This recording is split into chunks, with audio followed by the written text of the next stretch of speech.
पश्चिम बंगाल में पहले चरण के मतदान के लिए अब 24 घंटे से भी कम का समय बचा है और इस बीच टीएमसी ने चुनाव आयोग को चिट्ठी लिखकर बीजेपी पर कई गंभीर आरोप लगाए हैं। साथ ही सख्त एक्शन लेने की भी मांग की है। उन्होंने साफ कहा कि चुनाव को प्रभावित करने के लिए बीजेपी ने बड़ी साजिश रची है, जिसके बाद अब पश्चिम बंगाल में बीजेपी के लिए बड़ी चुनौती खड़ी हो गई है। तो क्या है ये पूरी खबर, जानेंगे इस रिपोर्ट में। पश्चिम बंगाल में पहले चरण का चुनाव कुछ घंटों में शुरू होने वाला है और इस बीच टीएमसी ने बीजेपी पर गंभीर आरोप लगाते हुए पश्चिम बंगाल के मुख्य निर्वाचन अधिकारी को चिट्ठी लिखकर बीजेपी पर सख्त एक्शन लेने की मांग की है। टीएमसी सांसद डेरेक ओब्रायन ने आरोप लगाया है कि चुनाव जीतने के लिए बीजेपी ने सूरत से वोटर्स बुलाए हैं।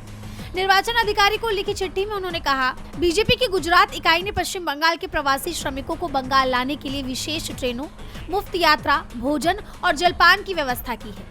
ये बीजेपी के पक्ष में मतदाताओं को जुटाने और चुनाव परिणाम को प्रभावित करने का एक प्रचार है। टीएमसी सांसद ने यह दावा किया कि उन्हें ये जानकारी सोशल मीडिया से मिली है।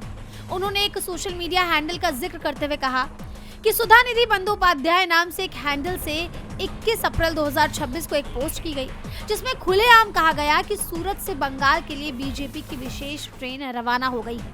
स्थानीय गुजरात इकाई सभी के साथ है ताकि वो टीएमसी के खिलाफ वोट कर सके।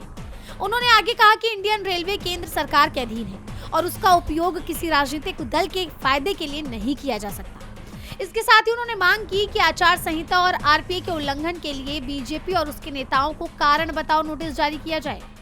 भारतीय न्याय संहिता यानी बीएनएस के तहत भाजपा नेताओं के खिलाफ शिकायत की जाए। इन ट्रेनों और भोजन आदि पर हुए पूरे खर्च से संबंधित उम्मीदवारों और पार्टी के चुनावी खर्च में जोड़ा जाए।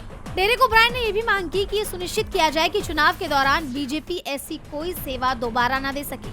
टीएमसी सांसद ने हर जरूरी कदम उठाने की मांग की। वहीं इस घटनाक्रम से बीजेपी के लिए बंगाल चुनाव मुश्किल होता हुआ दिखाई दे रहा है।